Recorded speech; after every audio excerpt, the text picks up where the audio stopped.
Our next speaker plays many roles. She is an actress, singer, producer, entrepreneur, and mother to beautiful twin babies. Through all of these roles, she shares her passion for making a difference. Please welcome Jennifer Lopez. Do it, you do it, you're doing it well.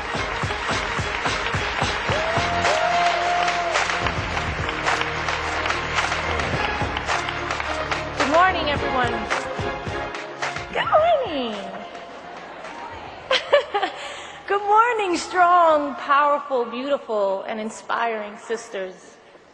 Good morning, my fellow architects of change. Are you guys awake? Well, it's hard for me, I'm not gonna lie. Are we soothed here, truly present, feeling the energy in the beginning of this special day? Yeah.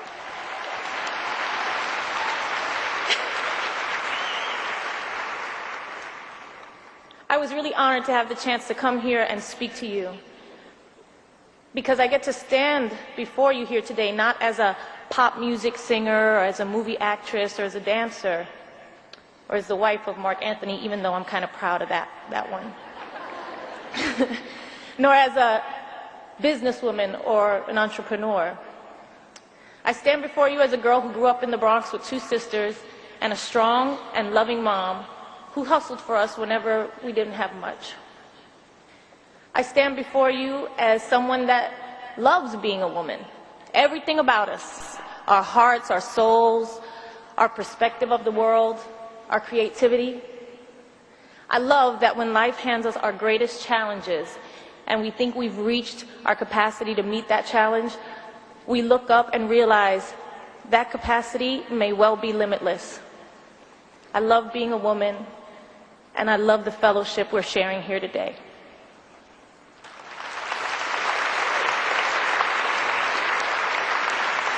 You know, I hope that if I do nothing else, you will leave here today believing that you are the leader you have been searching for, which we just heard in the opening video. Okay, let's get to it. They asked me to come here and talk about my path. Okay, what?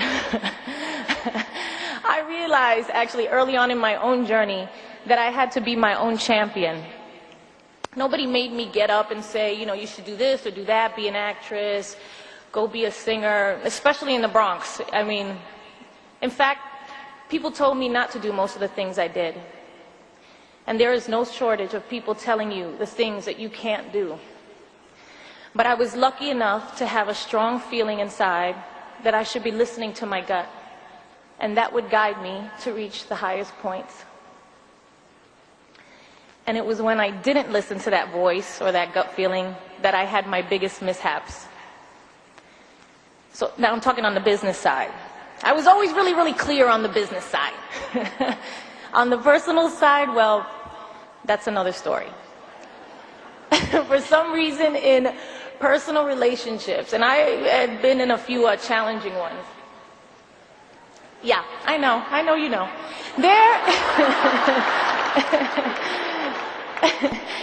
There's just something about being in those relationships that can make you doubt who you are and what you're capable of. And I'm sure there are a lot of you out there that understand this. There's something about them that makes you doubt what you deserve. It took me a little bit longer to get it right in that arena. And that's why I'm telling you, you have to listen to that voice. In fact, listening to it determines whether or not you go down the path that was intended for you. I really believe that. In one of my lowest moments, one of those moments when you feel like you don't have a grasp of who you are, or where you're going, what next step you should take, or how you even got there, when you're feeling the world is questioning you and you are questioning yourself. Yes, I have had many of those. I prayed in this particular one. I prayed for guidance, a strength, a message, something. And I went and picked up the Bible and I read something. And I opened it up and my eyes fell right to a passage. I remember it was in the book of James. And the passage said, "Be happy for your trials and tribulations, because they test your faith. And when your faith is tested, you gain perseverance. And when your perseverance is perfect, you shall lack nothing." perseverance. We're going to come back to that.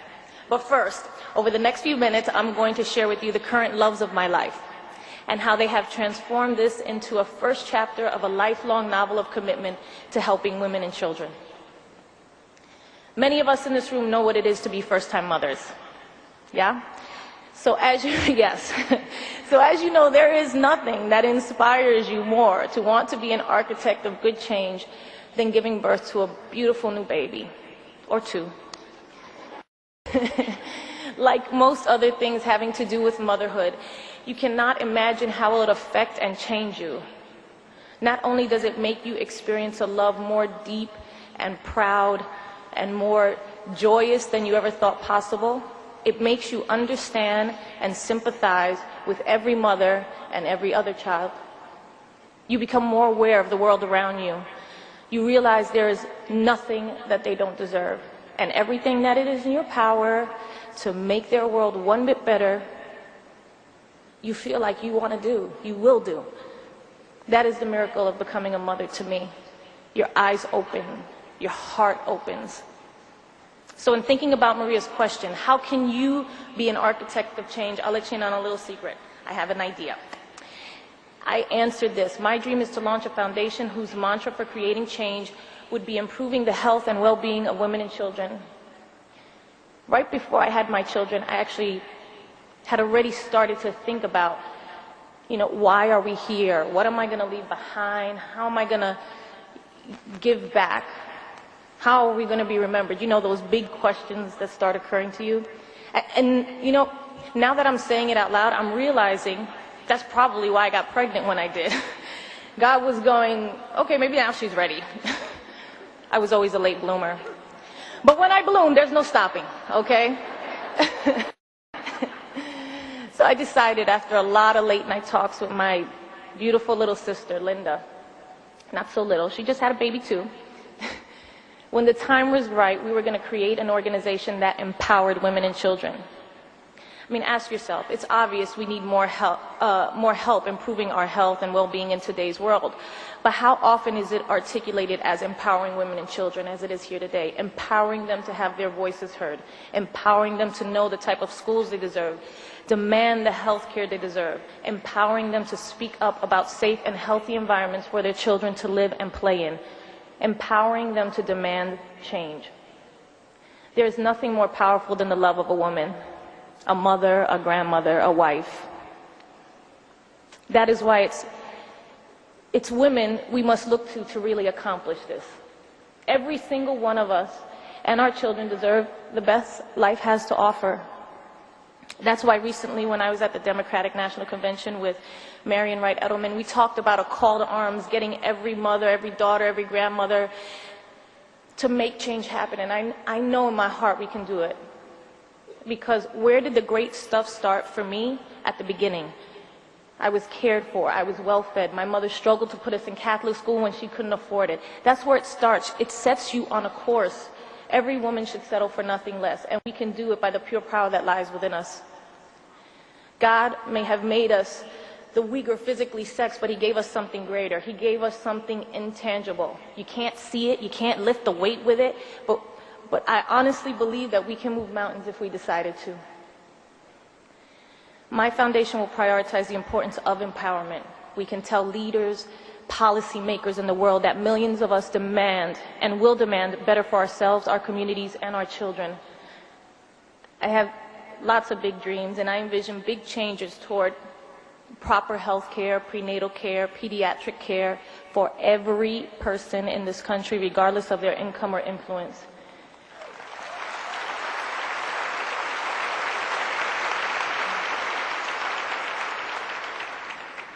And that, coming together in the biggest possible way to do the greatest possible things, is what I believe women are capable of. It is what you are capable of. Don't ever doubt that you can accomplish more than you ever thought you could. You will encounter difficult moments along the way, but the measure of a person's strength to me is how she rises to master that moment when it does arrive. Don't ever doubt that we can master that moment. You have amazing capacity. So if there's one last thing I want to ask you this morning, it is, what will your legacy be? What are you doing to be an architect of change? Being an architect of change takes perseverance. So when everyone is telling you otherwise, you've got to listen to that voice inside, be your own leader, and persevere. And ask yourself, not only in what ways are you doing that, but how are you empowering others to do the same? The Dalai Lama stood before this conference 2 years ago and said, we as women are a source of genuine human compassion, and we should take a more active role. Well, I'm challenging myself to do this now, and I am humbly asking you, what do you want to do? Let's challenge ourselves to do even better. Let's challenge ourselves to lead by example and claim our legacies. Of course, this is not something that's easy. Nothing worthwhile is easy. It is hard to achieve what is great. But let's do what's hard. Let's achieve what is great. Thank you. Have a wonderful conference.